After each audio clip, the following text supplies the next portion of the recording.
I'm looking at leaf blowers. Yeah, Tom is gonna draw a leaf blower. Picking a new image to work with. I want a leaf blower. Looking for something that has a lot of planar complexity. I think I'm just going to go with that Husqvarna or whatever it was. What brand was it? Yeah. That's a good one. I have this one here too, but it's really low res. It's just not enough detail. Are you sure you're ready for a leaf blower? I don't know, dude. I mean, probably not, right? But that's kind of the whole point. That's the whole point, right? Is to skate where you're uncomfortable. Skate on the. I totally feel like you can handle this little leaf blower perfectly. Like it's simple. It just looks complex. Well, I'm gonna know. I mean, the great thing about this process that you've shown me is, like, you know whether you feel comfortable with the shape after you've done the silhouette. Yeah. Like you're either yeah, I feel like I could do this, or no, I can't do this. Yeah. So. I think you can. It's simple enough. We're gonna find out either way. All right. So on my end, you can see here I have the crate that I finished working on yesterday. I didn't do any work on it ever since. And today I want to do kind of the last final pass on it and really polish up some of the details.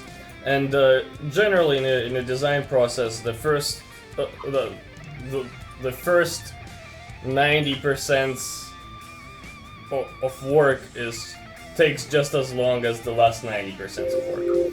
What it means is that last 10% is this time-consuming hard polish phase where you're trying to really push your work to completion, right?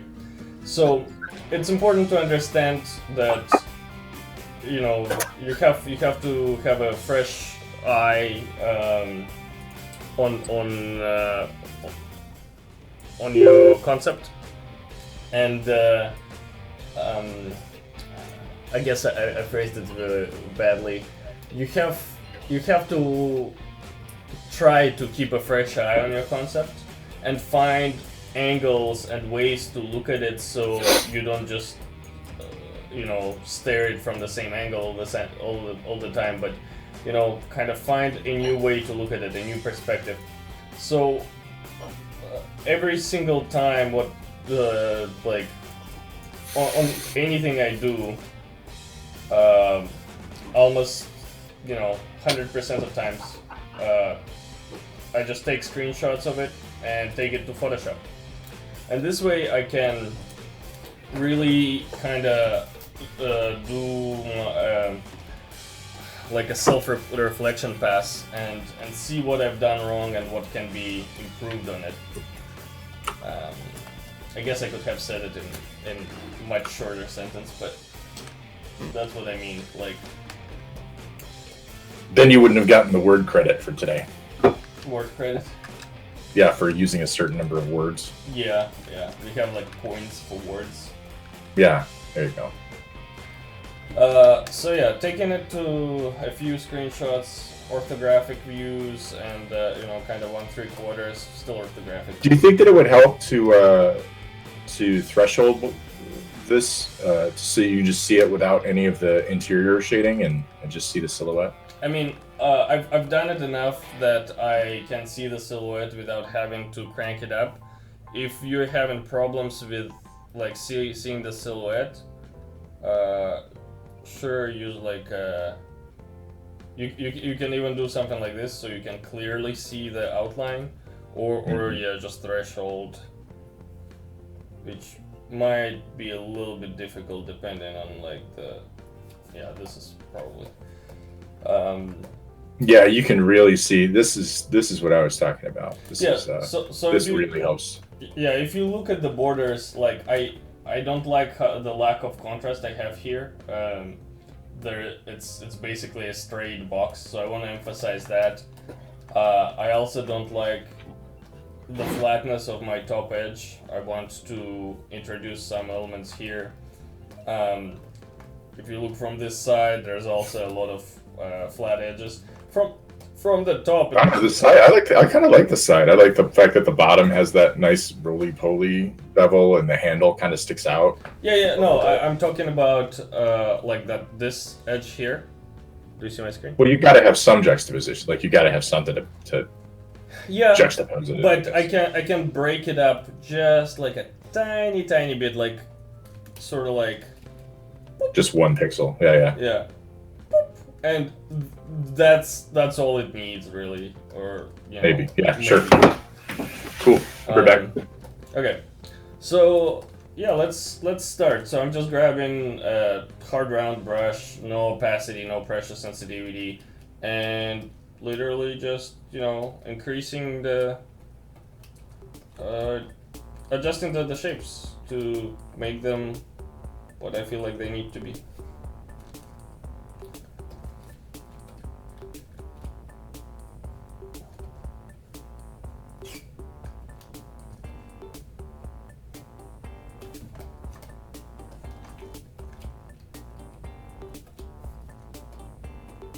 And it's important to do it on a separate layer, so in the end I can just kind of click and unclick it to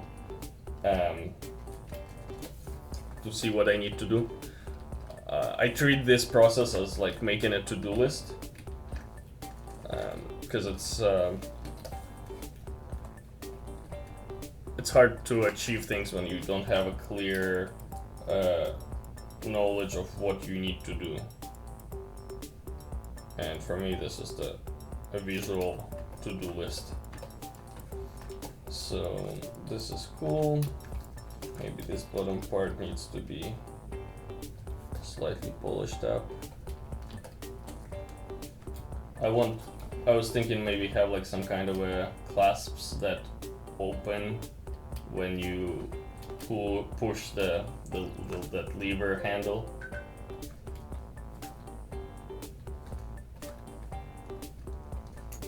Pardon that slight disruption. What happened? So I'm thinking of like some kind of a opening mechanism here. Something asymmetrical, maybe? No, it's a crate. It has to have a structure, but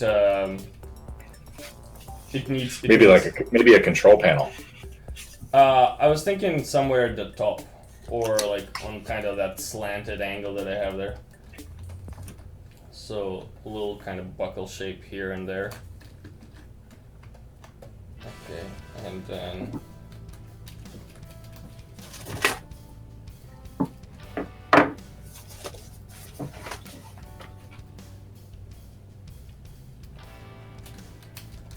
a lot of like sometimes you kind of draw a shape from like one angle, but then when you get to actual 3D model, it might not work from all angles, because this is kind of the downfall of 2D design, is that it doesn't always work from every angle, right? So don't feel obligated to include every one of these little changes that you do in 2D in a revision stage. These are just meant to kind of propose solutions instead of being, set in stone. This is what I must do.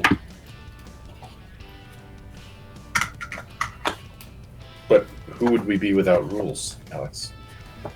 Savages. We would just be savages. Savages. This angle, I'm not gonna bother modifying the silhouette because it's the same silhouette, just from a different side. But maybe there's kind of like a hinges.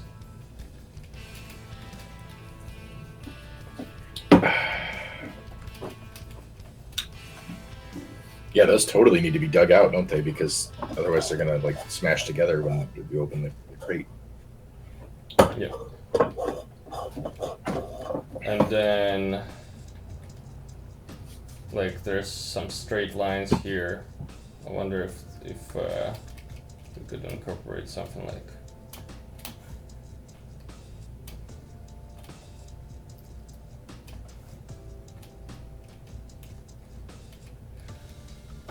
So I'm torn between like an X shape pattern here, or like maybe like a texture that has like a grade, like a the polka dot type of a grading. Polka dots. Yeah. Oh, that's right. Anything but hexagons. No, no hexagons.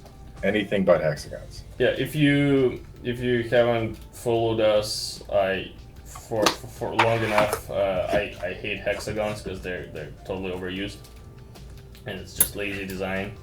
So Tom often makes fun of my hexagon hate. I'm not making fun of your hate. I mean, your hate's completely valid. I'm just, you know, I think it's a little silly.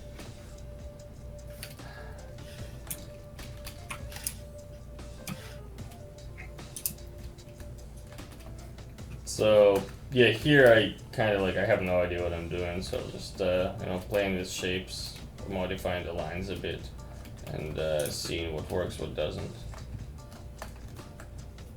I just know that I'm not happy with it. I don't know exactly what the ideal solution is, and the point of this Photoshop 2D pass is for me to quickly find out what needs to be done without having to mess with actual 3D shapes, because 3D takes longer than drawing lines on 2D canvas.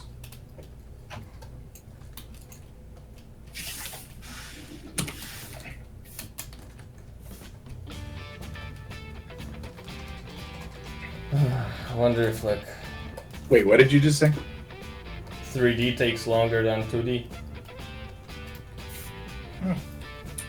Did you know? It's a thing. One might interpret that as an argument for sticking with line art for longer than jumping right into ZBrush. No, I wouldn't say so. I mean, there's always you can time yourself and you can set smaller goals to. I mean, I'm doing a 3D concept design on a stream right now, right? So yeah.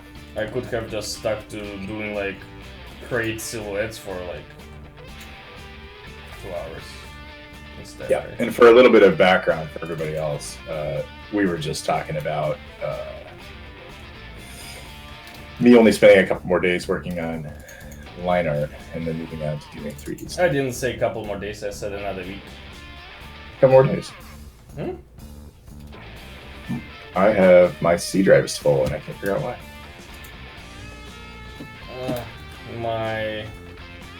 This shape is just garbage. What is that? Winder stat? Yeah.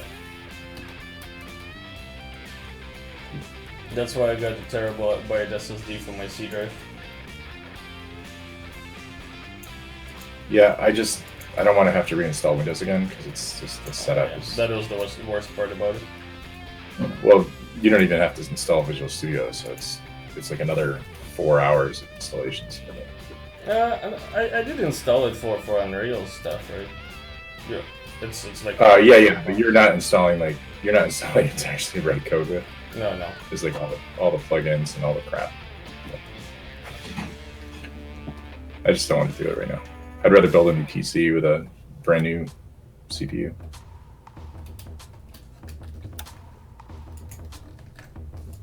Something's eating all my hard disk up.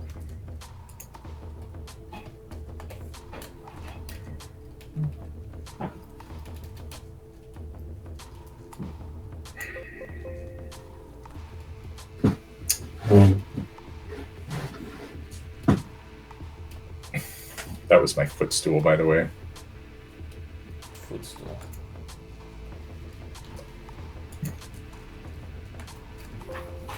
Okay, and then rectangle. Yeah, I think I'm just gonna kind of push it out of the form. So let's grab a slightly lighter value to sell that idea.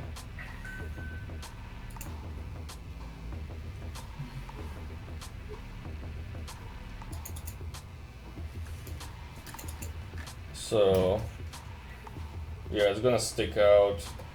Holy crap. What? My temp folder is like, look at this. I see your leaf blower. That's my temp directory. Jesus Christ. Okay, guys, look at his temp folder. It's massive. How many? 83 gigs. Jesus. Are they autosaves or something? I don't know. I'm looking right now to figure out what it is. By the way, if you ever run out of hard drive space, use WinDirStat to analyze your hard drives. It's awesome. Yeah, WinDirStat. Fantastic. Or Grand Perspective on the Mac. Yeah, this is not a paid message. We're just not a paid message. Yes. We are advertising it out of the goodness of our hearts. It says it's all in files. No. Where is it? Report. Balls. What? Why did you say balls? Well, I said balls. I don't even feel bad about it. You should apologize to our viewers. Does that require an apology? I'm sorry. I used an expletive. All right. Yeah, let me deal with this. So, and another thought here, like, I decided that I want to have a rectangle here. I do know that just having a rectangle is not a good solution for this, but I do need to see it in 3D to, come up with a better kind of details and additional, phase, like come up with the step that I want to take after implementing this rectangle. So it may be just adding like a little grate here that just goes like this, or maybe it's just gonna be a rectangle that has like little bolts on the sides. I don't know that, and which is fine. I can discover it once I actually jump into 3D.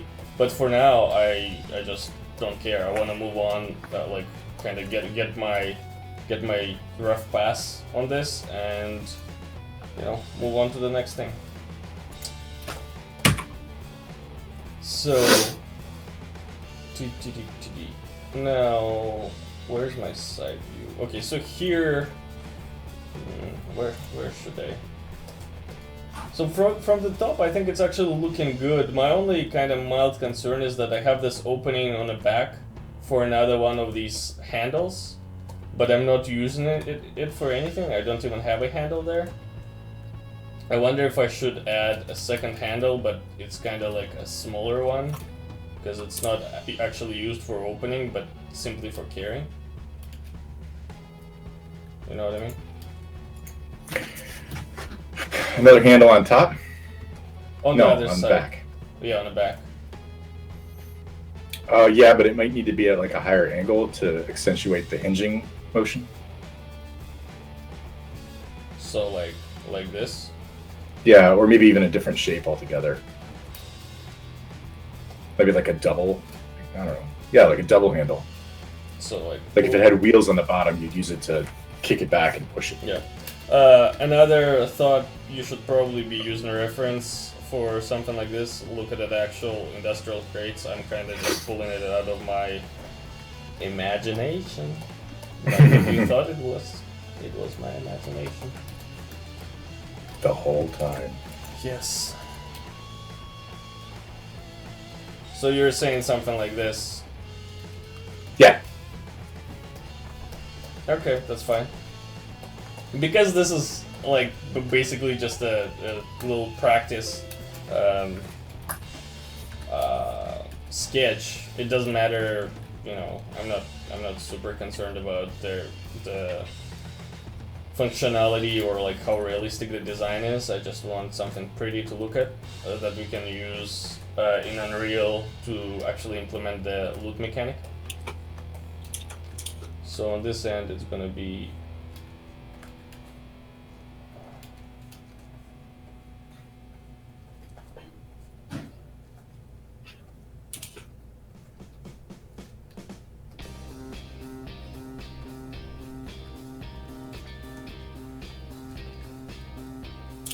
I wonder, none of us are really looking at our stream, eh? What if people have questions? Do we have viewers? I just thought about that's my fault. Usually I have it open. Let's double check in case if anyone's asking anything.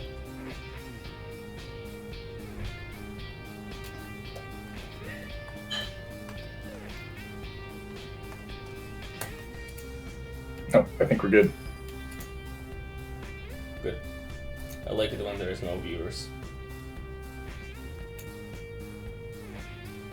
Just kidding, I don't.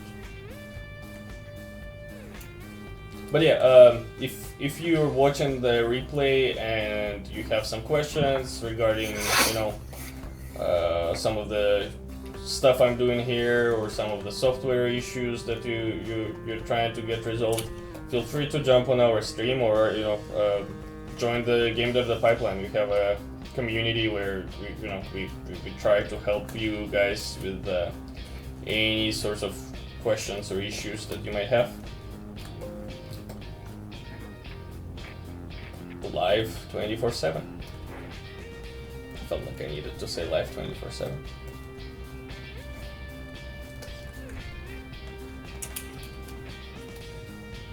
Hmm.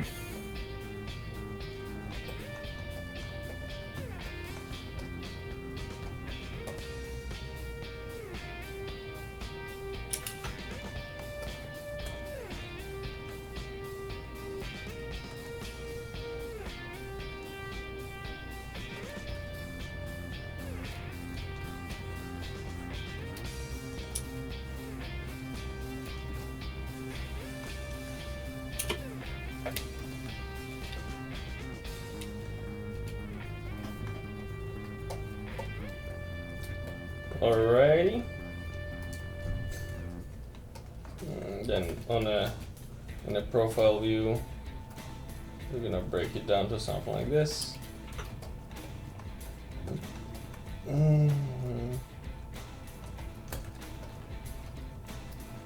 Here's gonna be our handle, sticking out along something along these lines.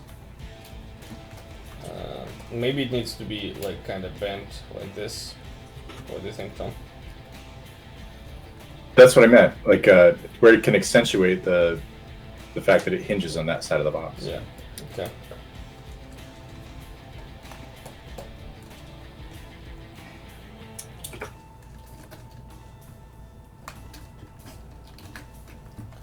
Alrighty. So front. Did I do any?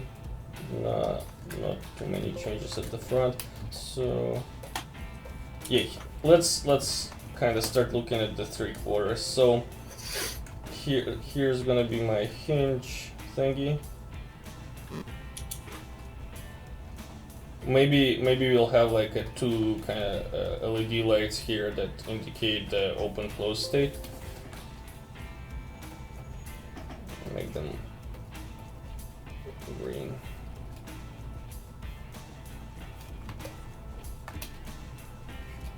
Because Sci-Fi crates absolutely must have LEDs. That's like an official rule of Sci-Fi design.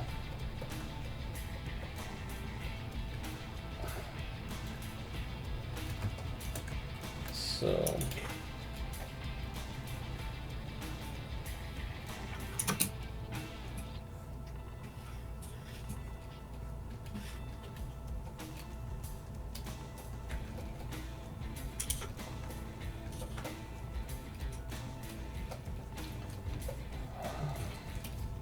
I'm not even bothering, drawing anything proper. I'm just kind of trying to define a loose, rough shape for this. So, except instead of round lights, let's try something more interesting. Something that mimics kind of this horizontal lines that I have everywhere else. Okay, that's better. And I was thinking maybe I still want to have like some kind of a thing at the top to emphasize that it's stackable, but I'm not sure what. Maybe I should just let it go. You should let it go. Let it go. Let it go. Mm-hmm. I'll let it go. Mm-hmm.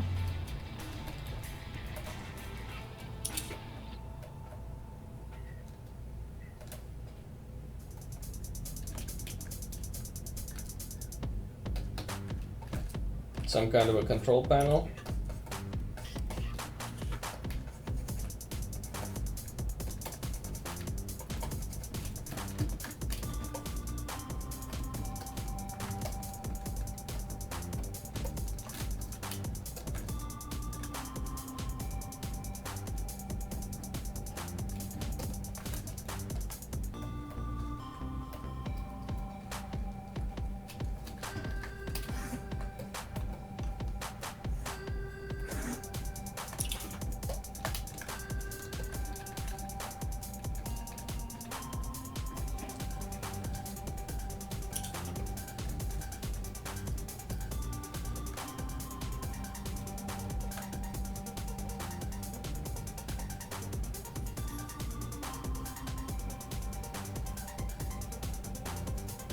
Maybe there's like a keypad where you enter a password to open the crate or something, and then you press the handle to actually unlock it physically.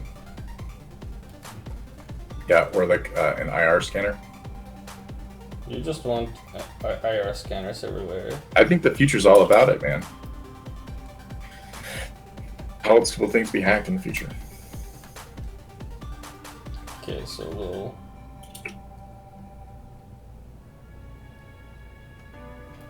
monitor, and then like a serial number information or something. Now here, let's make it more interesting.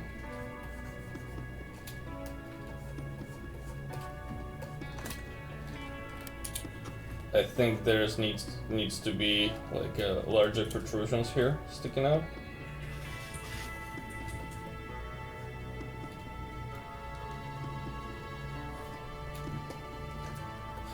And then here.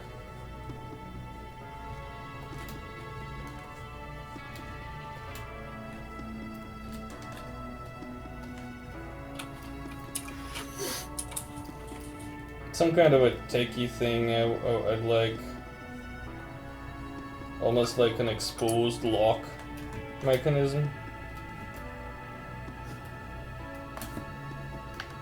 Flipping the canvas is important. Just gonna throw it out there.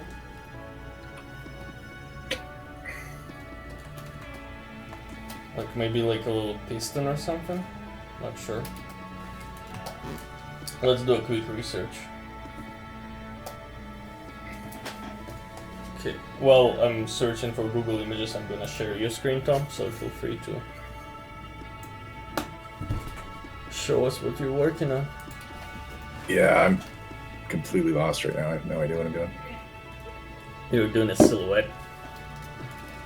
Yeah. Yeah.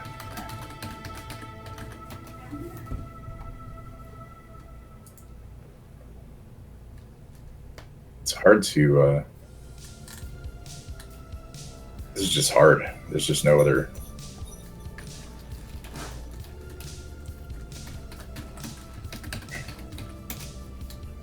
It's almost straight, isn't it?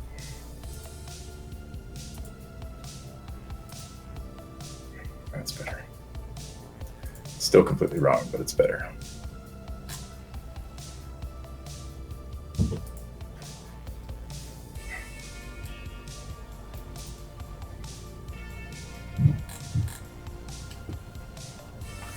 It's weird that this thing that's supposed to be worn on your back has a flat bottom.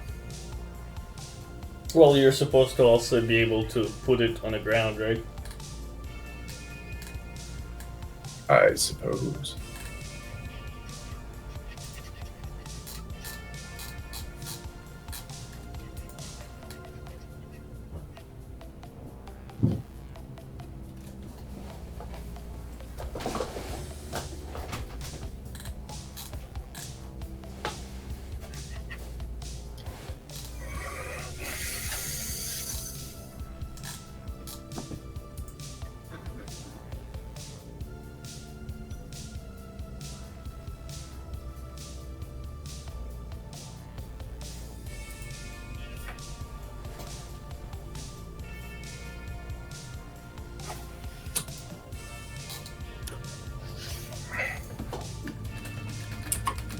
Look at how wrong that is.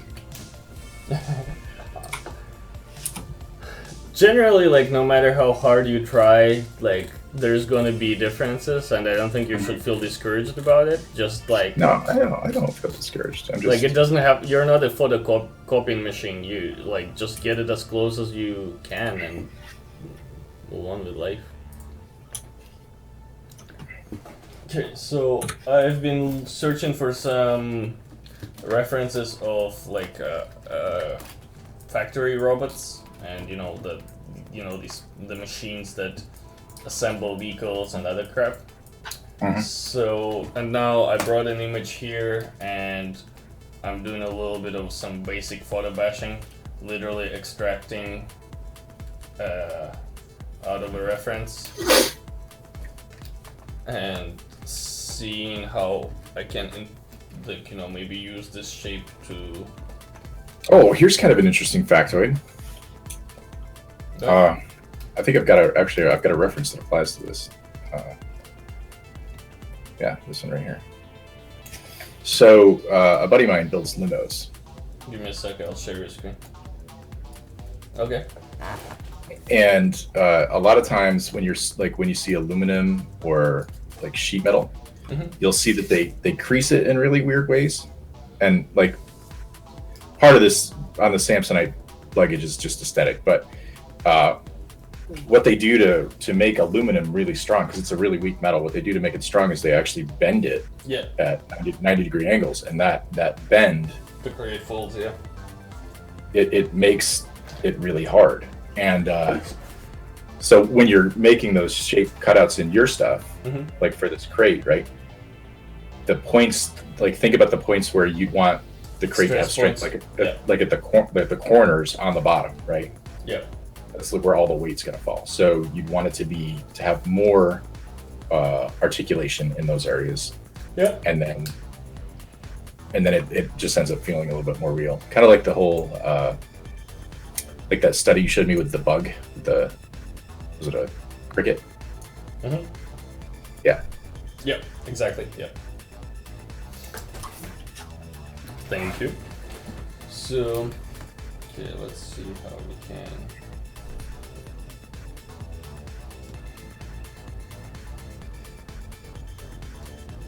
Something like this.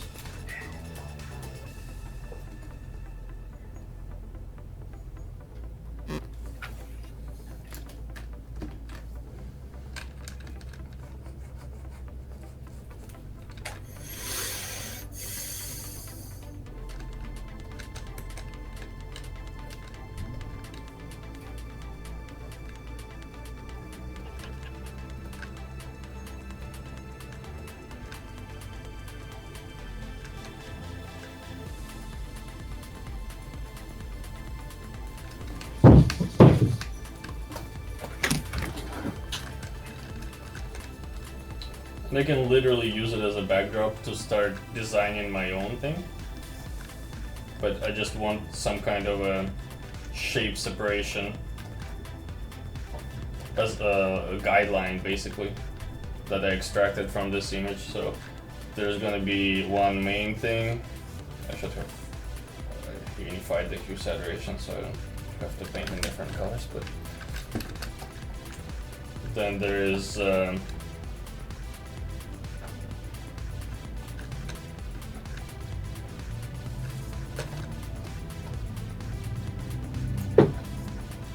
there we go.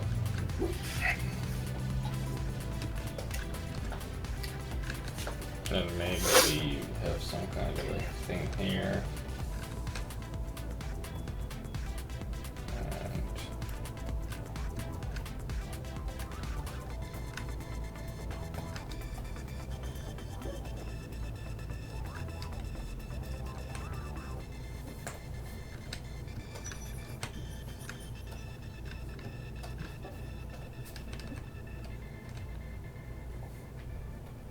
still, I have no freaking idea what this shape is going to be, but I'm feeling it out using, real world machinery. Even though it's not going to be exactly the same as that robot arm that I extracted, but it's going to be something similar in proportions.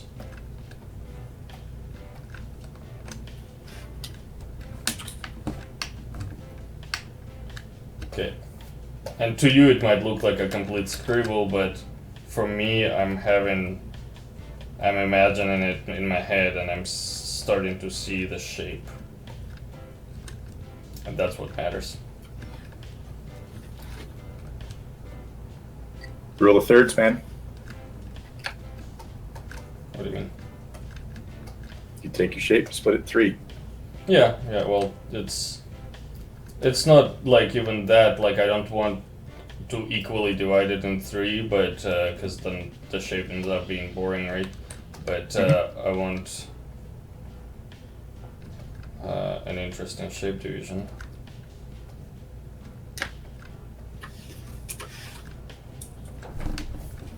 Okay. This, I think, is close to what I want it to be.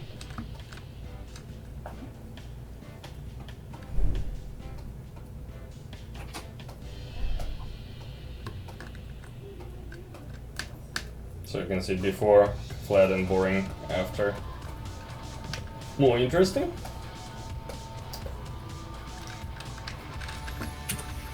We're also gonna change the silhouette a bit here. Extract this shape.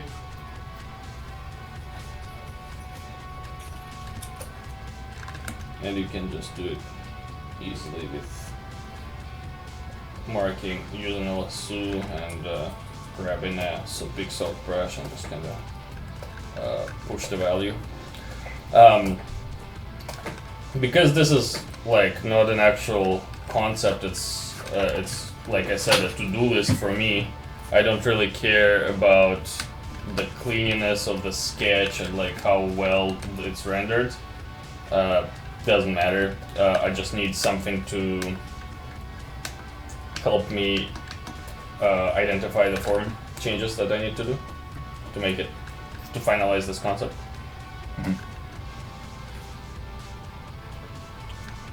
I'm not quite like, so I created this kind of weird wiggly shape because I needed details here, but they feel out of place and they don't really serve any purpose. Like I don't know what it would be, other than, you know, like Tom said, kind of like a thing to make it more durable. But it's in a weird location. It's kind of in the center, which doesn't make too much sense for a stress point location, right? So I'm wondering if I should, what would it look like if I just took it and completely eliminated this area? And you can see with, if I did it in 3D, it would take me like at least 30 seconds to cover it up with another piece of geometry. But in 2D I can just like quickly brush it out and see what it looks like. And you know what, actually it's good. Maybe I'll just get rid of it and then... I think it accentuates that panel that pops out. Yeah, so, and I'll take this and I'll extend it to lower down.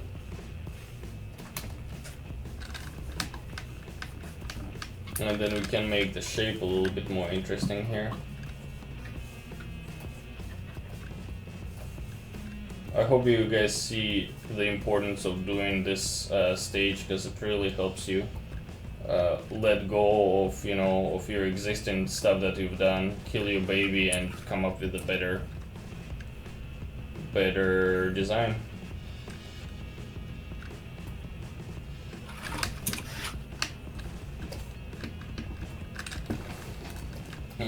Don't like this 45-degree thing. I do it for everything here.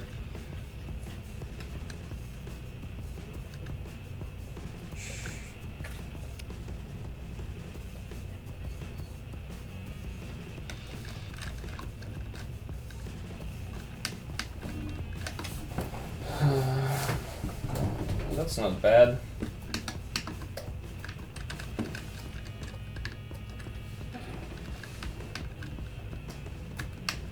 Do you think I should add a little bit of a vertical grading like this? No, man. I think it plays well just having it be flat and letting that protrusion. The thing is, I have a lot of flat areas around it. Like this is a flat area. This is a flat area. There's flatness here. So, yeah, that's where I would put the creases on the corners. Yeah. So this might be another thing that I can just kind of emphasize, that there's a form here, another rectangle, just like what I did here, and then we'll see what it looks like in 3D, and you know, maybe add a grate or something. But yeah, let's see.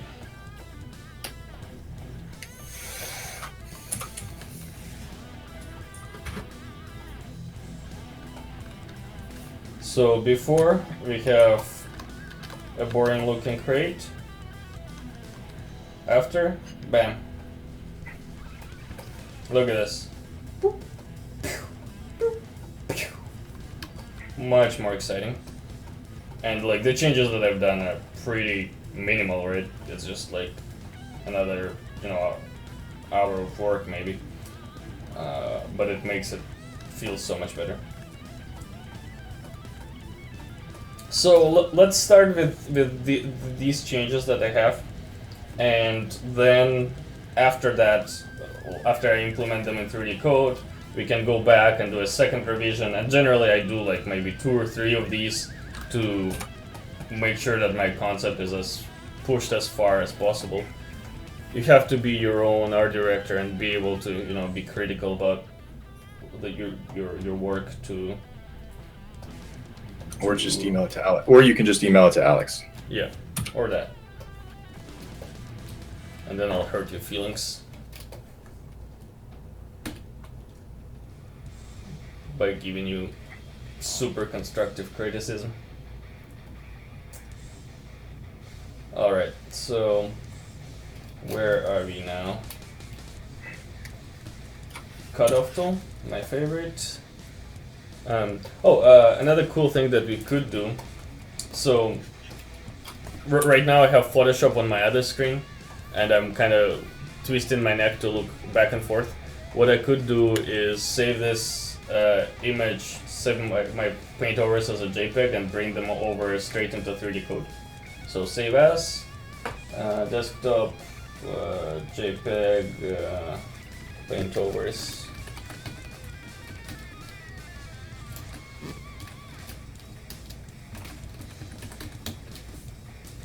Save.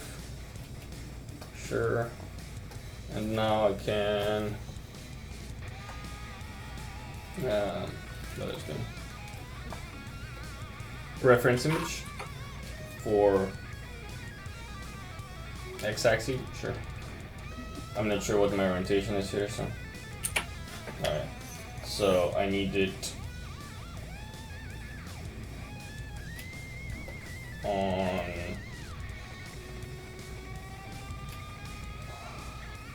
front, I guess.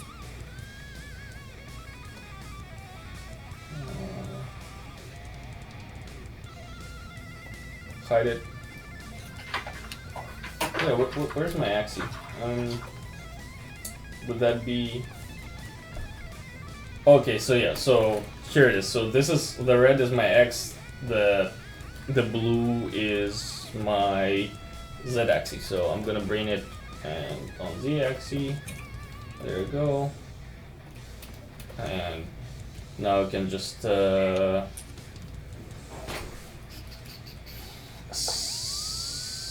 scale. So you can scale it on X and Y, or if you zoom out, you'll see there's a giant gizmo thing that lets you scale it non-uniformly on both axes. And I can literally just kind of put it off to the side, crank up the opacity, and then close guides. And this way I can work and keep an eye on my reference.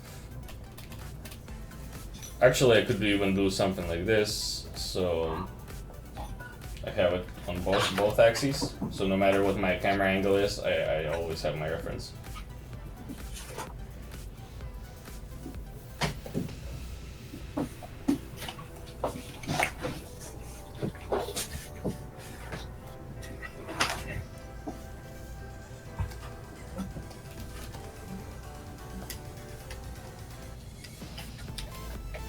And then I can flip on X. Go. There we go. Those guides. There we go. I say there we go a lot. So add in little protrusions here at the bottom. H cut off.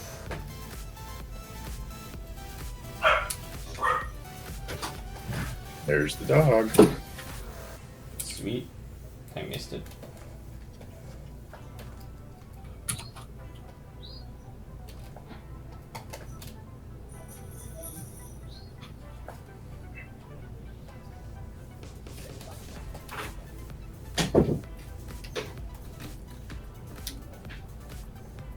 Flatten those bottoms.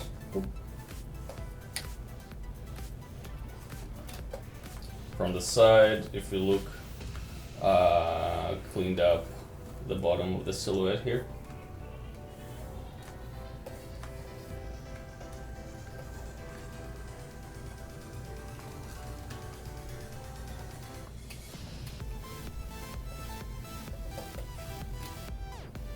And that, yeah.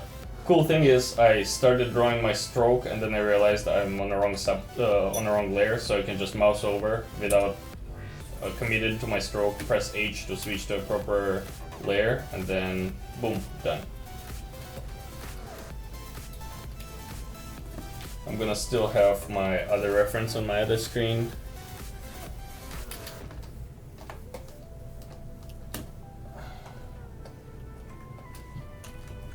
So here, let's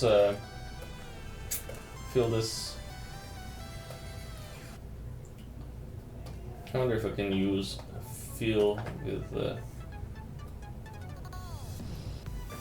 that does it actually, and then I can just use cutoff.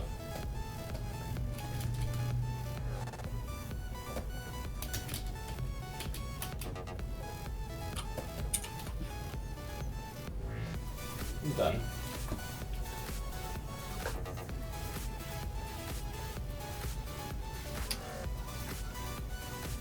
So now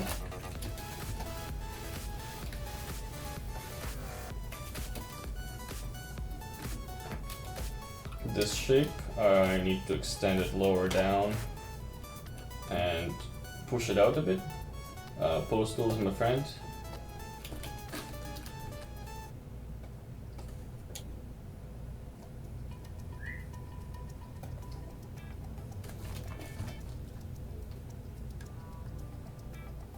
Excellent.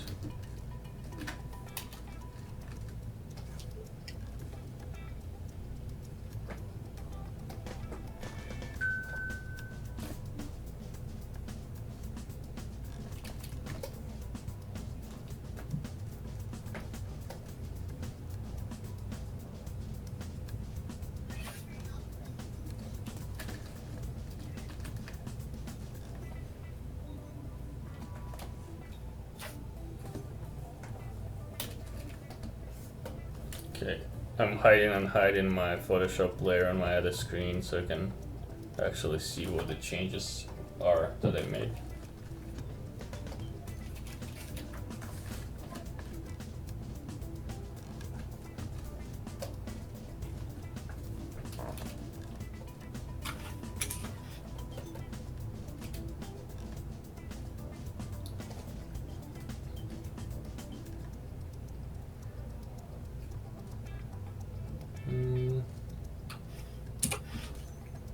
Pose tool.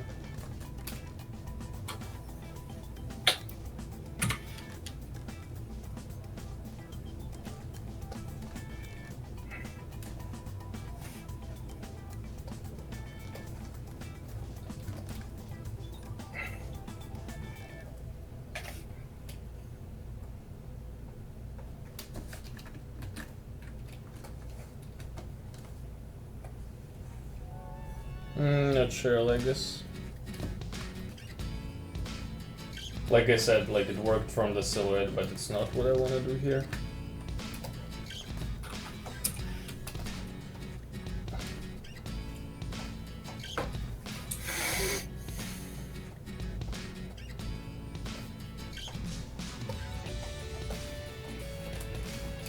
I also don't like that the curvature of these handles, so let's adjust them.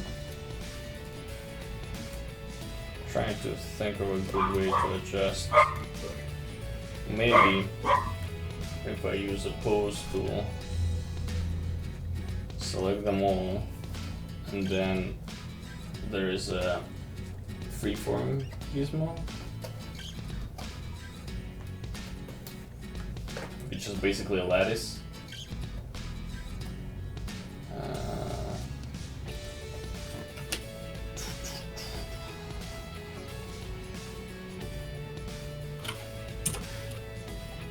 So I press fit to fit it around my handle, which makes it fit pretty perfectly.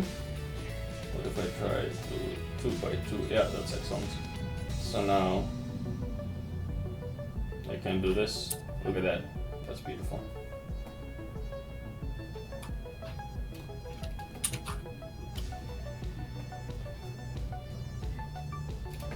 Good enough. Press enter.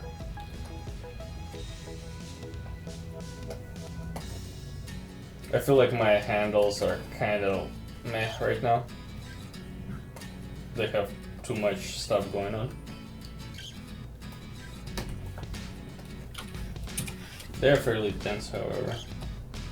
So the resolution is fine. I just need to make the better shape. So let's grab a straight brush and kind of refine it a bit.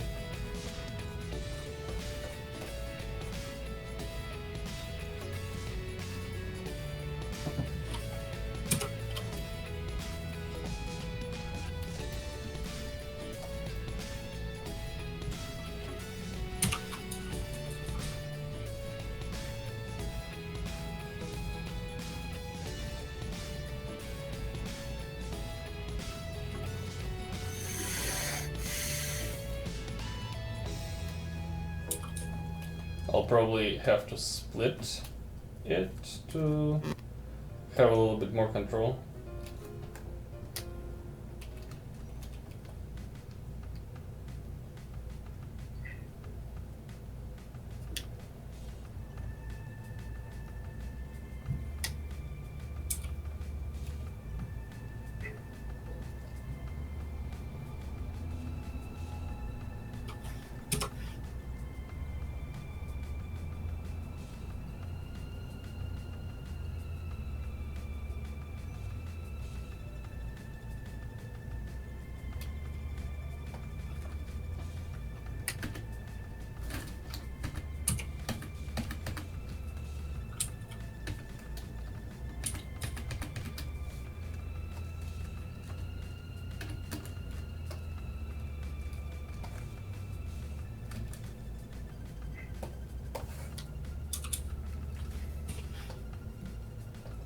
Regular gizmo or set axis.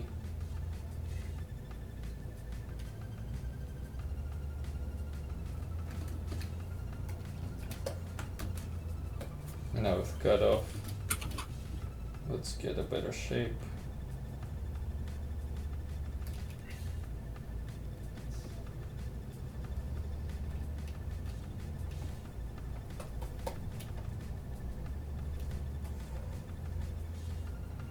So you can see I'm starting to build up like a panel lines.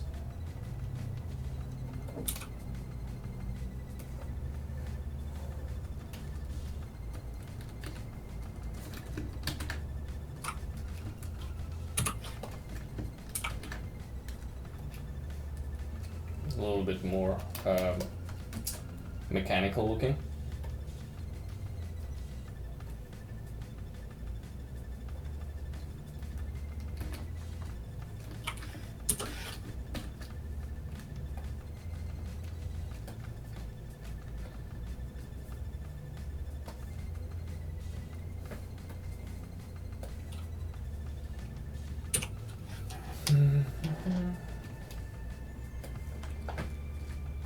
So this part needs to be, I think, narrower.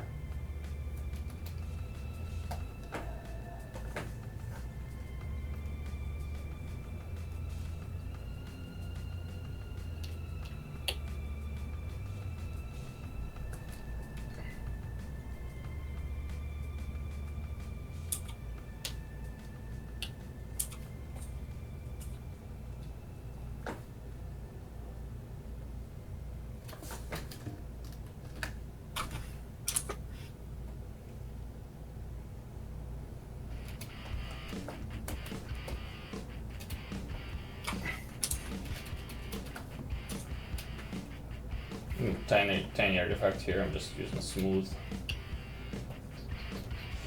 Okay, so here using move brush, conforming the shape of the crate closer to the handle.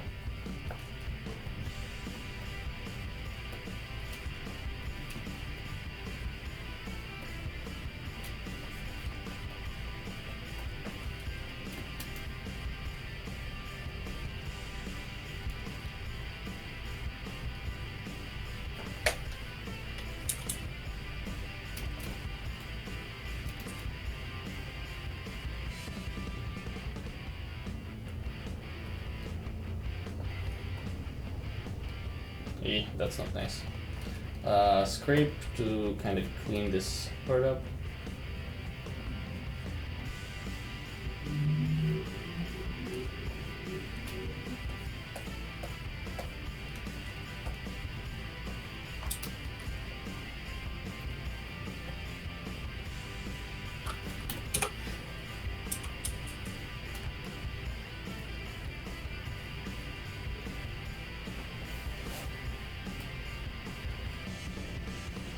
Yeah, what I don't like about this is I have too much of the stepping. So let's undo.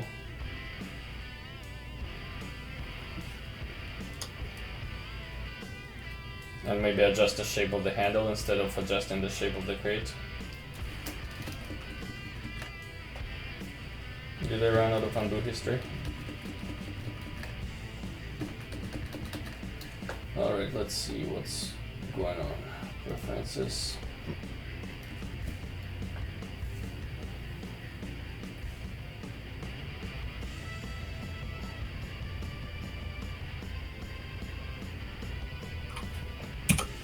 Auto save.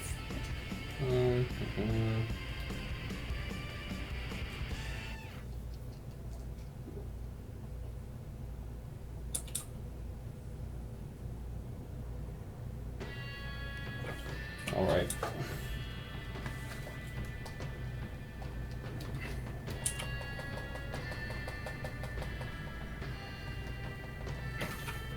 That's crappy.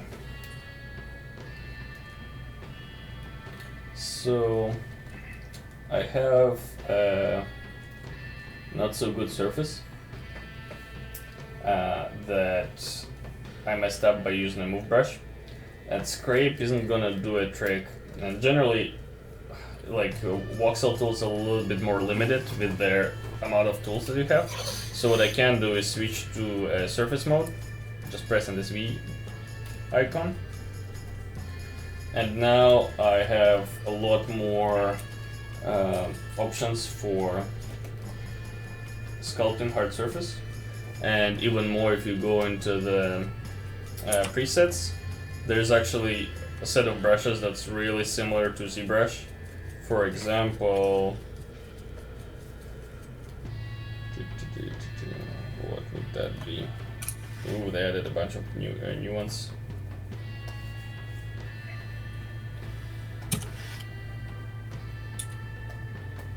Let's try the stream one. So you can see I can quickly fix the wobbly surface.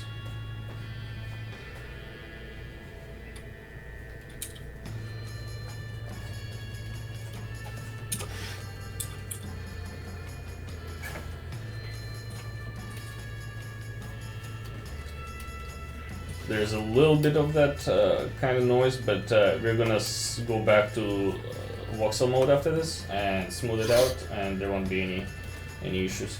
Let's adjust the handle shape, cut off.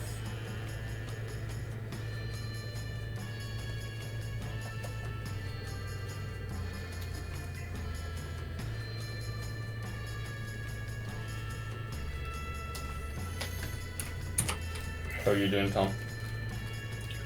All right. I'm trying to decide on whether or not I want to do this ribbing. Because it's a lot of. I think I'm just going to just indicate it here on the blue line. Cool. I like that you started with like a thicker line work to make it less stressful. yeah, that was one of the learning takeaways from the last one. Yeah. And not worrying so much about just filling in a shape, like if like with this handle, like it really doesn't matter if it's in the color line. It doesn't really matter if it's all just filled in. Yeah. Because really, what you're doing is subdividing your silhouette. That's it. Exactly. Yep. Okay, so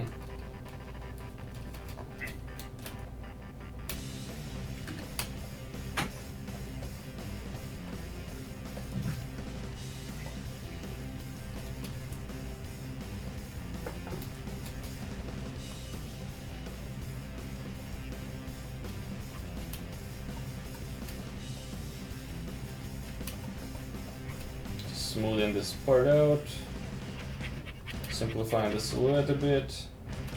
Now, this guy, I'm actually gonna switch the handle into surface mode as well, and use some of the trim brushes here to, simplify it, make it pretty. These, I absolutely love these presets that come with 3D code for surface brushes. They really feel like ZBrush.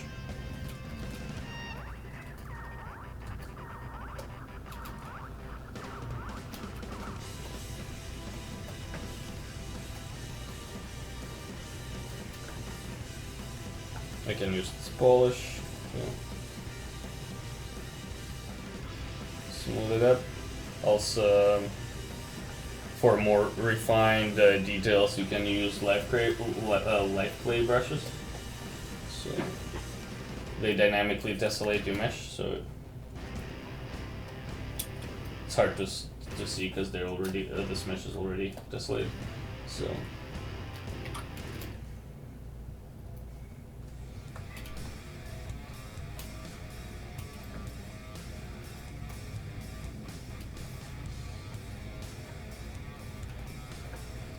So let's now switch back to voxels, and we can smooth it a bit. Use a cutoff to emphasize some of the shape.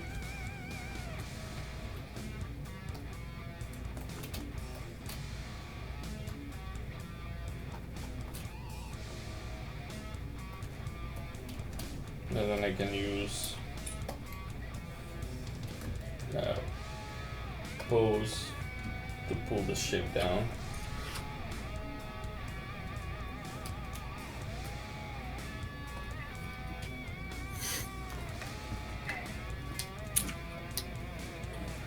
Actually, instead of just pulling this part, I'm gonna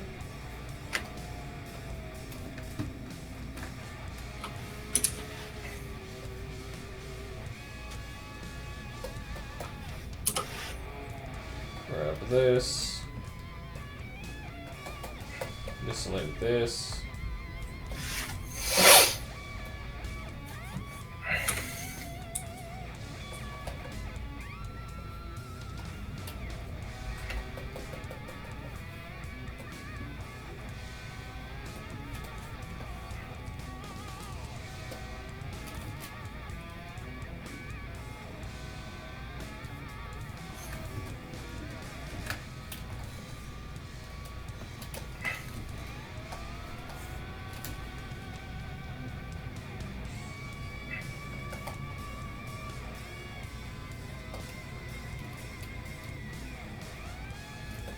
I know I'm spending a lot of time on the handle, but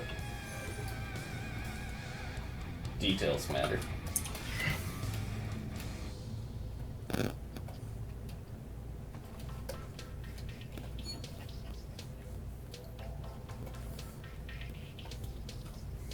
Okay, so here, just let's refine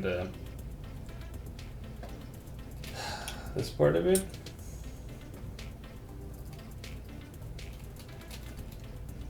You can use move to kind of get it all in place.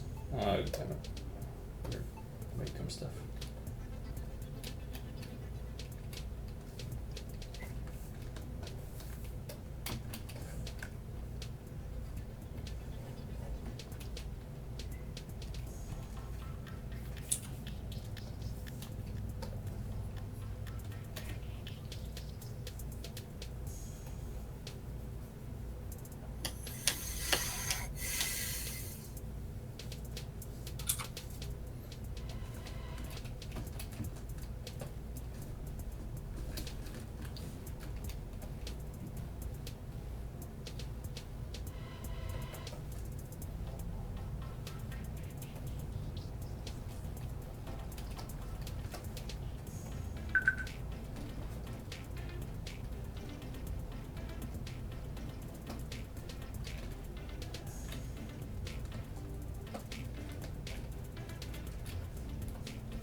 Let's use crease.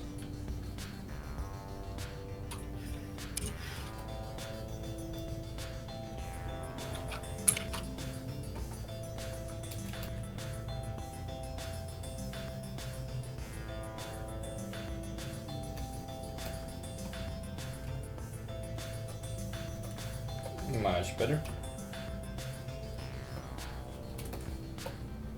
Alright. Let's see how it looks in the context of the rest of it. Pretty good. Just gonna adjust it ever so slightly.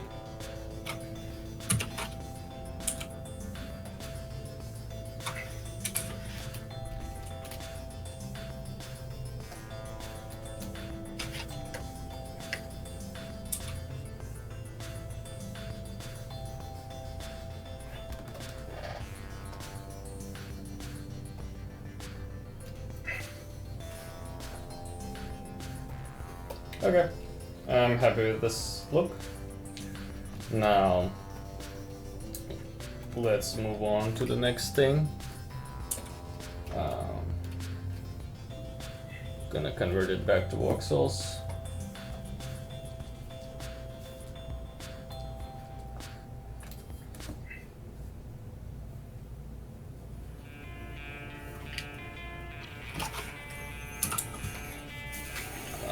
Add as child. Wait, where did I add it?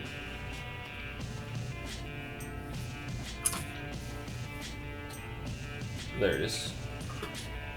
Okay, so here I need some geometry for my blocks. I'll just grab a sphere with a rectangle, adjust my brush size, and then draw a box. And you can see it gives us a little thingy, little boxies. Let's use a plain border.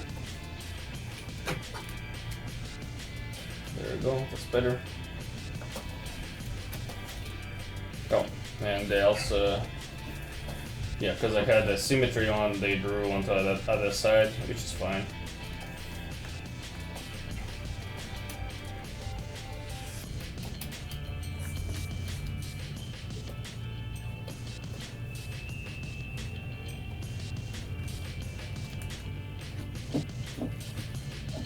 Res plus.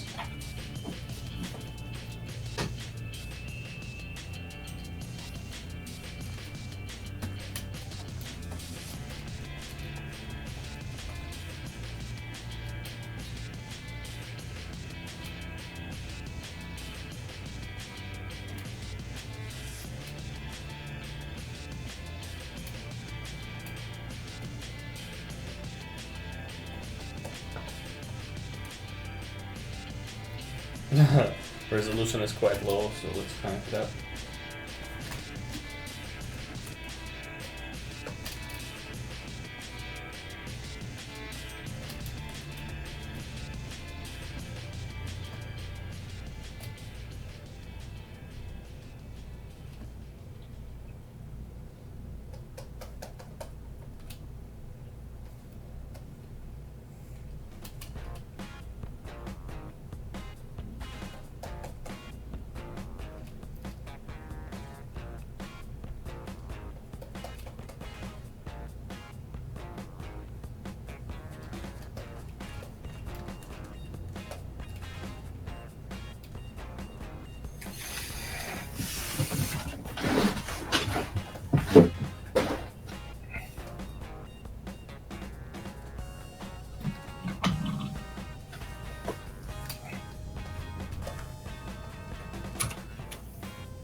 You can use this pick pivot button to adjust the pivot of your gizmo.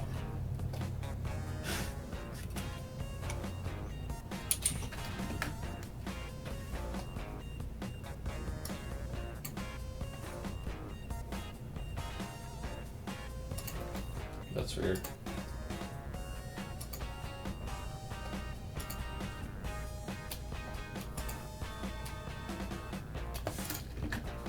Oh well, let's do this.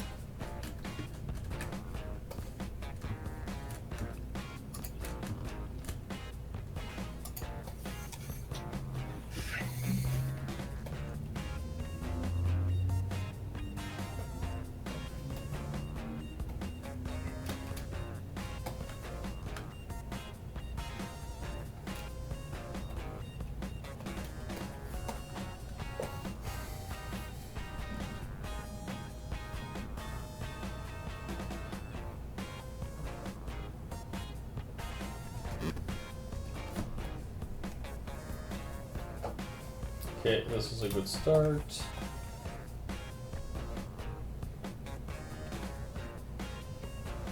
Now,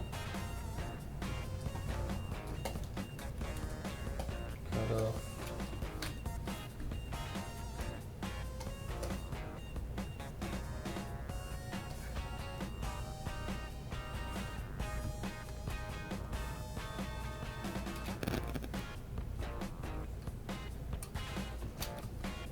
Let's use a primitive. Click to place. Make my brush size smaller.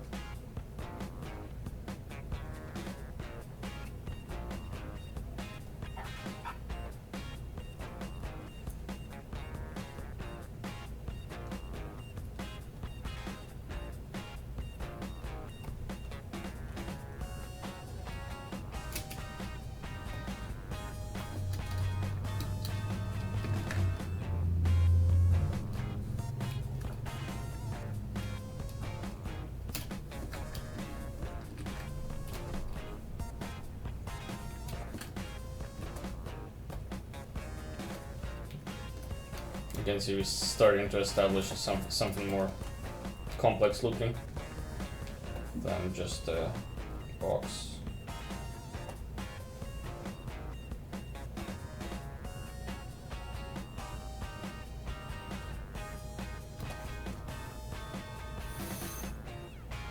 There's something we haven't really talked about with this crate is if it's going to open in game.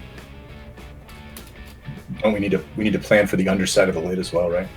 Yeah. What I want to do is just focus on the outer, and then use a shell modifier to create like a basic inside part.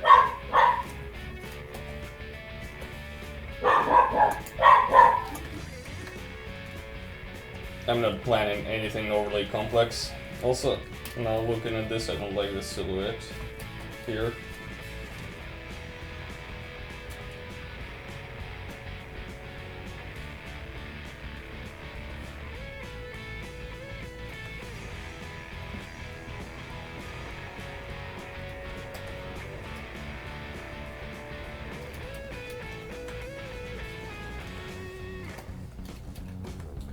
So, in some cases here you can see my symmetry is slightly off on this individual piece, and I don't like that. So I'm gonna disable symmetry, use cutoff to cut off like this entire side. Symmetry disabled, cutoff. And now if I re-enable symmetry, I'll pick it from a bounding box. And now I can work on just this object and do sim copy, and now it's completely symmetrical. And this way I can, do modifications to it easier. Let's do stay stroke. I'm just about out of time for today. Okay. How long have you been online? I don't know. It's noon. Okay.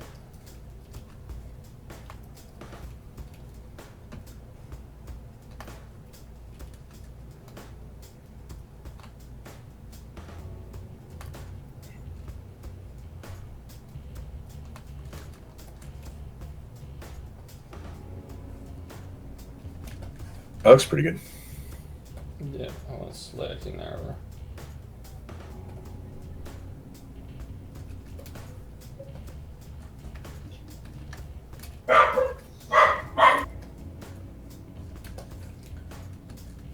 And working symmetrically like this allows for like you can create this individual asset quicker and then just mirror it over onto the other side, as opposed to trying to work your way other way around. Sphere, rectangle.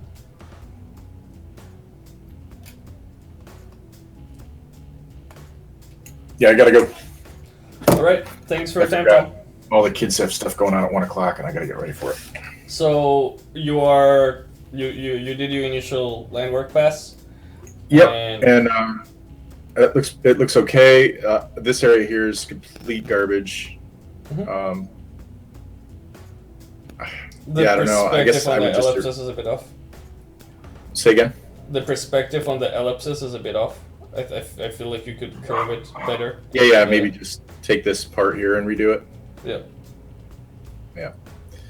And maybe pull it a little further up into this elbow. But I'm going to keep working on it here in a bit. I just, like I said, I got family stuff going on today. So. Sounds good, man. I'll stream for another half an hour and then call it done, and then we can continue tomorrow. Sounds good. See you later, everybody. Bye, Tom. Alright, guys. So, let's see what we can do here. So right now, the shape is still quite rectangular. With cutoff, we can make the border more interesting.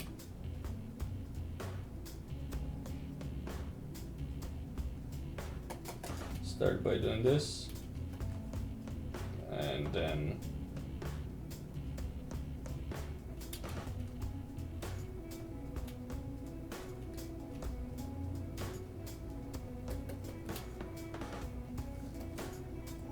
something along these lines, and then using sphere with a rectangular selection, I can give it a little bit more.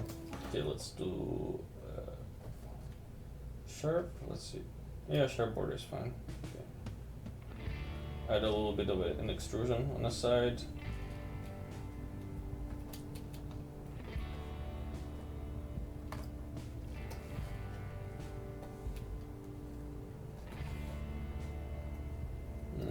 Not little.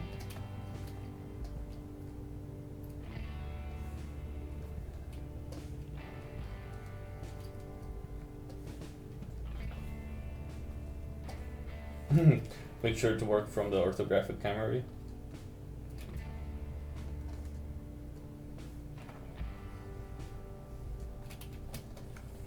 That's cool. Now with cutoff.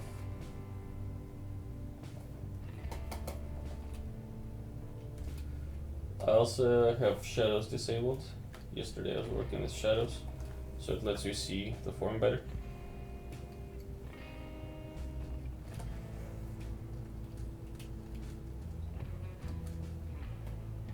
My frame rate slowed down a bit with shadows enabled, but totally worth it.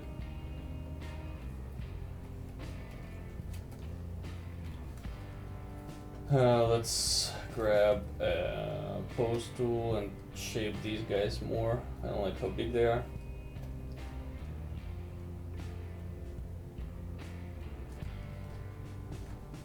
And I also want to extrude the sides a bit so the lines aren't straight.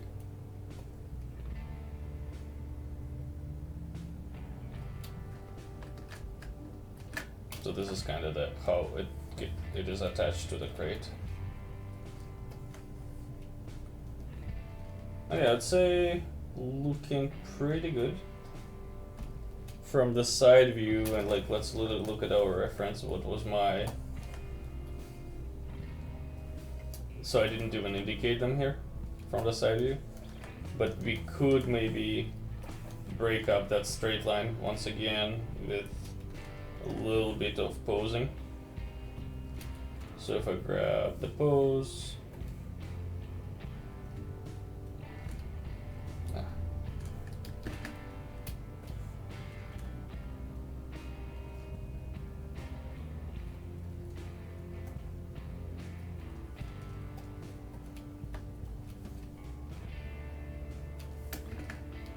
smooth it.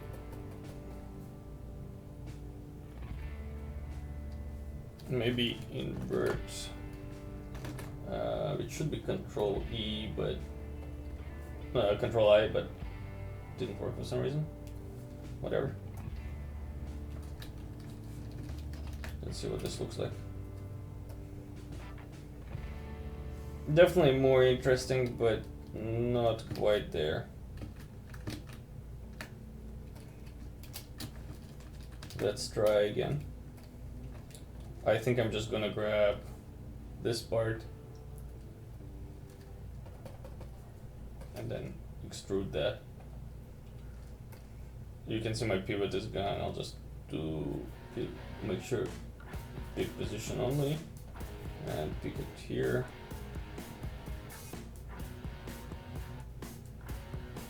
Oh, maybe I could do something like this. That's cool.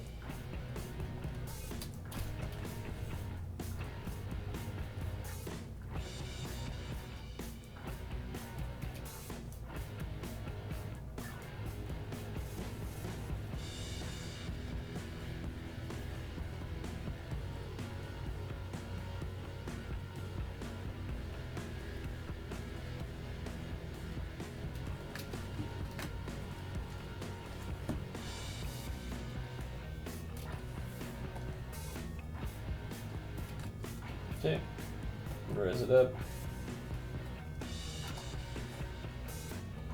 Now, in order to mirror it over, I'm gonna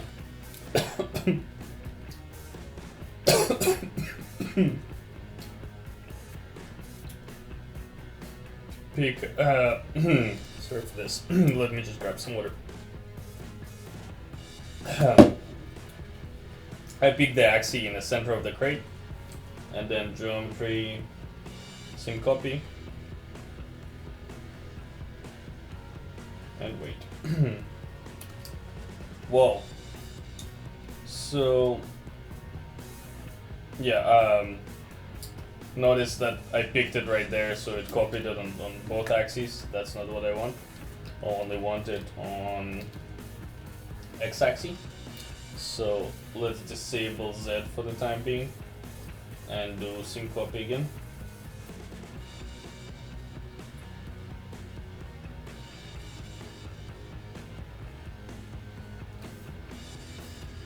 And you can see it's slightly off, which is fine. I'll just grab disable symmetry and grab pose tool and move this side in place.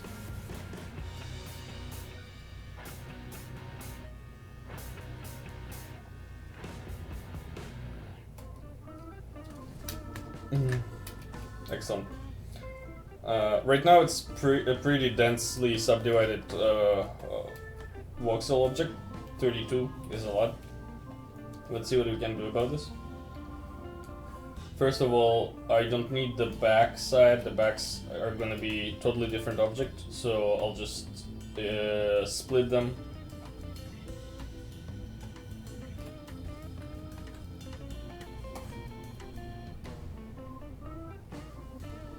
Okay, and then front, we don't need all the stuff that's on the inside. So, cut off rectangle.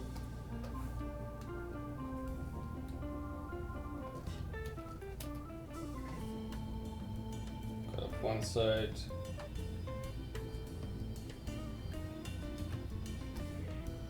Oh, that's actually in the back.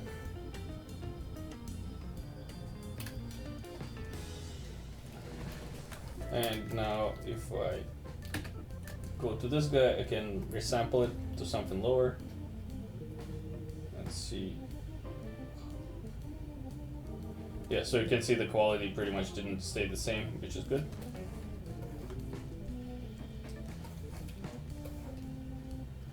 Looks like there's a little bit of an artifact on this side. So let's do a Scifi again, and this time I make sure that I only have X symmetry on, and I'm picking it from my bounding box again. This will take into account the fact that I moved it over slightly. Geometry Scifi.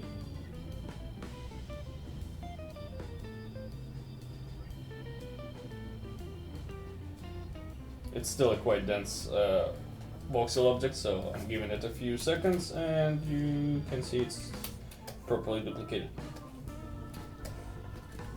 This guy doesn't need to be dense because it's just a placeholder.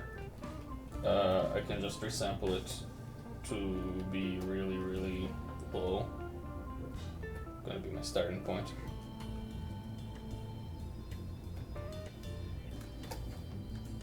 did I sample the wrong thing?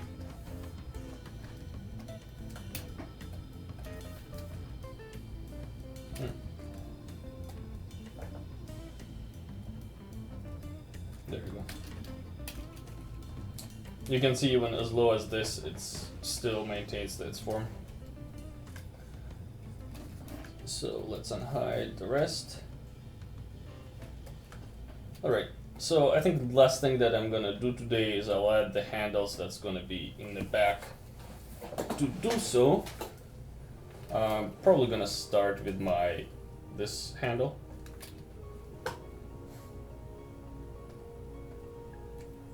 I can in fact duplicate this entire object.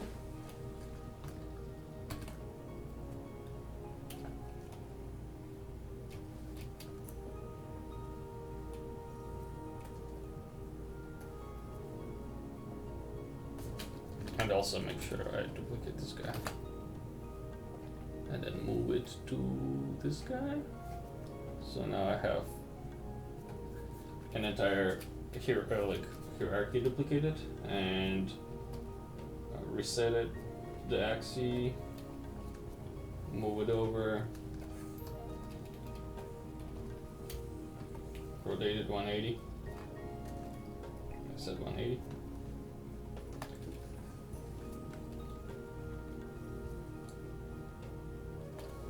Let's see, how do we want to do it? Probably just a pose tool. Pose tool has through all volumes option. This way you can pose across multiple layers, which is amazing. And now I'm gonna reset axis and then move it until we have a handle. I don't want to destroy these grooves that I have, so move it slightly, select again, move it more.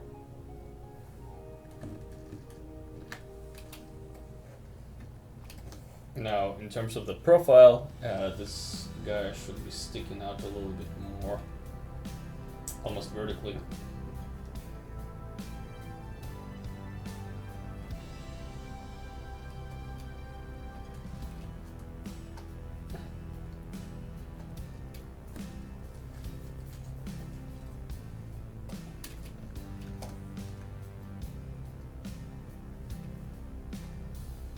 I switched to transform and it scaled it for some reason.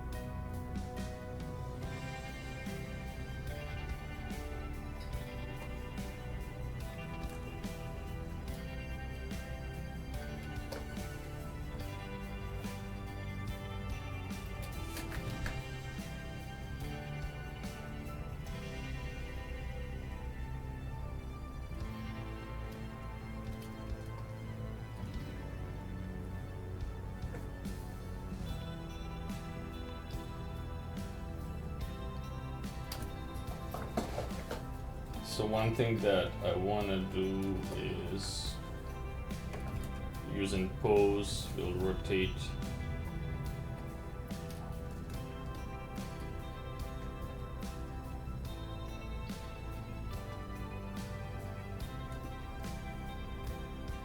this part.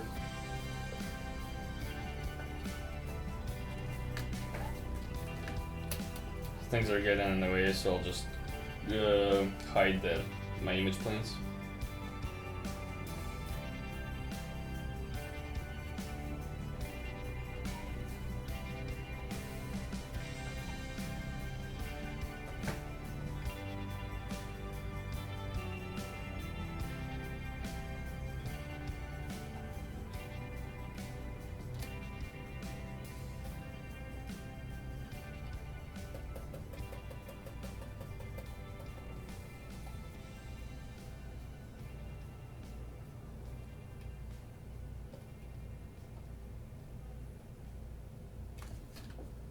That's not good.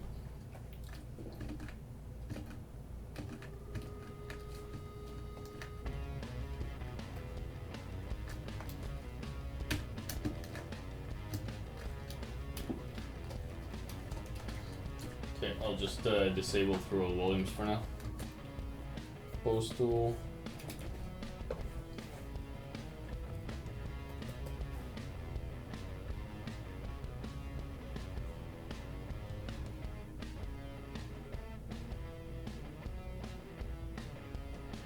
Probably gonna be easier to start to draw these from scratch. I don't want to destroy the shape. So clear the voxel layer, and then actually one thing that we could do is where's there's a curves tool, so we can do something like this where we actually draw a shape in 3D. And then switch to move and actually shape the handle the way we want to shape it. F to move it around the point. So curves are great for this type of work. And then I can do, I think, add. Yeah, there we go. And then move it again. And what's great about this is that my curve's gonna maintain the consistent thickness, as opposed to me trying to shape it. Oh, be careful accidentally clicking things.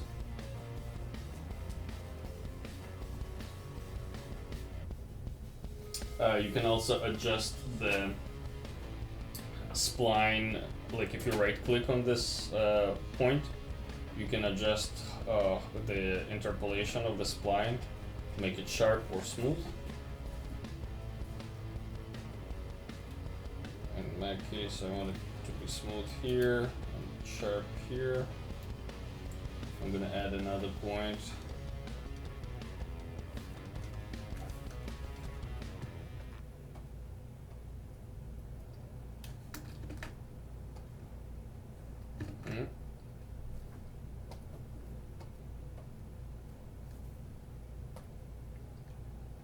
There we go.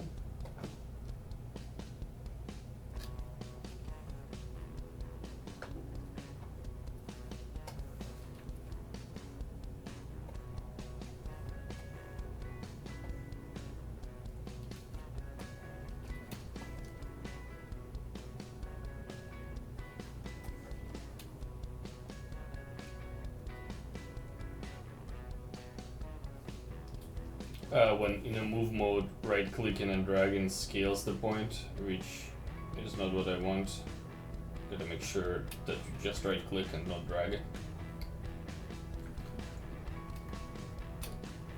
So now that I'm thinking about it, this part actually I want it to be hard.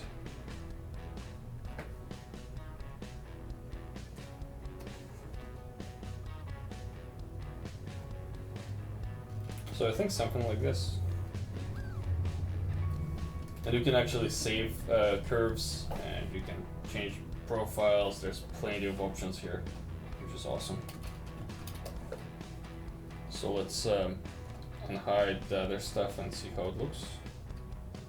It's looking pretty good.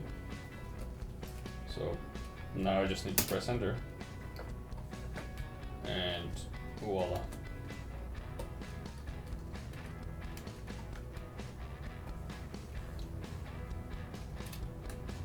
I'm gonna use move brush to slightly adjust it,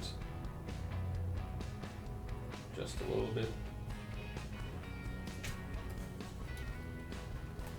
and maybe adjust it more here,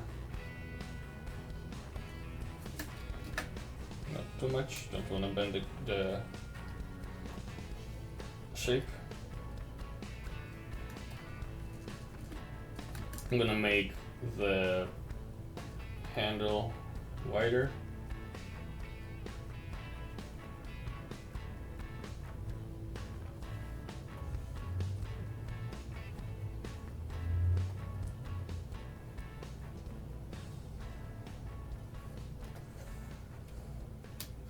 And there we have it. So let's just quickly duplicate it.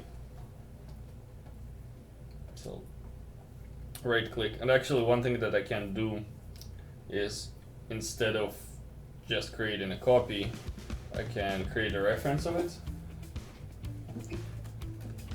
So it will be here, instancer.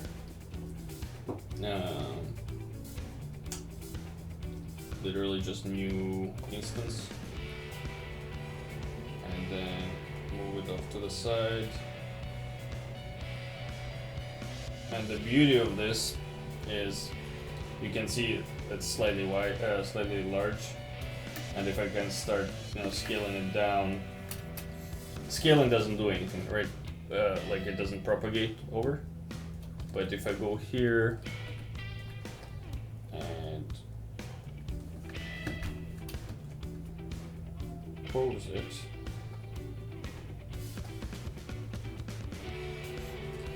you can see you can pose two objects at the same time because they're instances of each other.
I don't want to make handles too small though.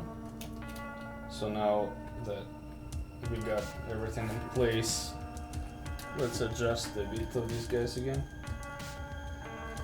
And I'm gonna disable symmetry, use pose to select just this side, and move it in position. Snap. So the problem is, I should have done a new mirrored instance instead of just new instance, which I can do now. If I delete this guy, go here, go to instancer,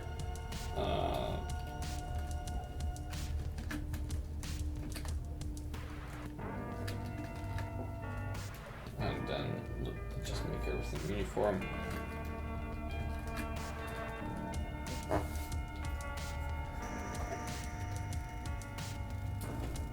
New mirrored instance, and hope that it's mirrored it on a proper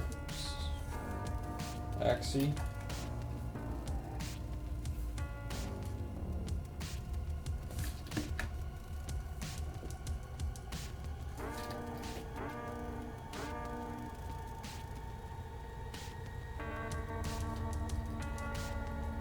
So if I grab this with the pose tool now, pose. Damn it. Did I not mirror it on the other side, on the proper side?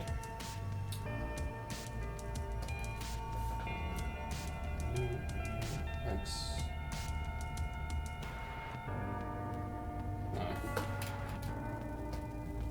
Bear with me. So I have this guy selected, and then let's do new mirror x-axis, right? There we go. And now select this, and then I use pose tool, and then grab it. There you go. That's what I wanted. So now, if I move this side, I can place it exactly where I need it to go. and like plan the width of that central piece that I'm gonna have here. And now I can do the same here. Just use a pose.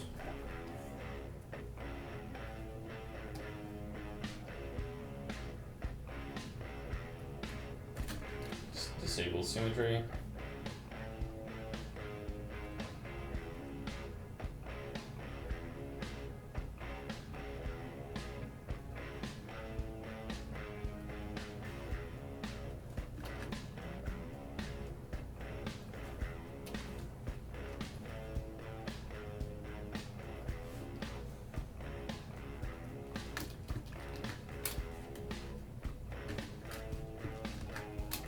And we have the handles. If anything, what I would do now is push it slightly upward a bit.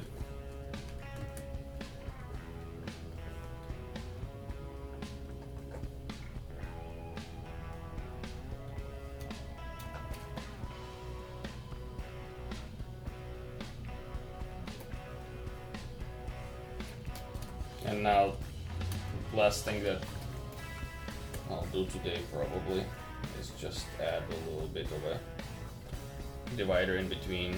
So just add a new volume, primitive, cylinder, click to place.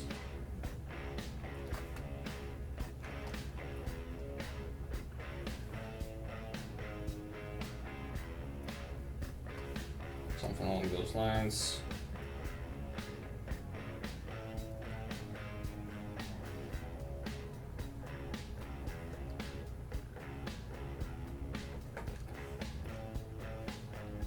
What I'll probably do is actually I'll add it to the crate lid itself, so it merges nicely.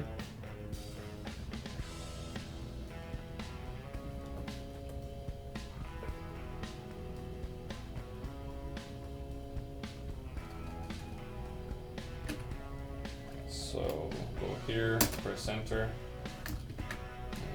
don't like the shape. Bigger position, press enter. Let's see how badly it sticks out. Sticks out a little bit too much.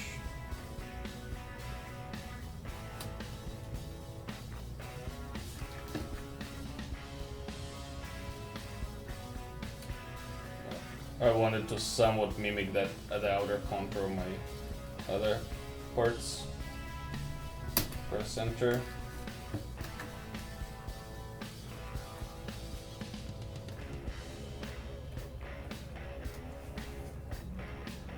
And there you go. Alright guys, I hope you guys learned something new today, and I definitely did. And I also hope you had fun. We'll continue with this crate tomorrow. I'll be finishing it off and starting to work on retopology. Thanks a lot for your time, and thanks for watching. See you in the next one.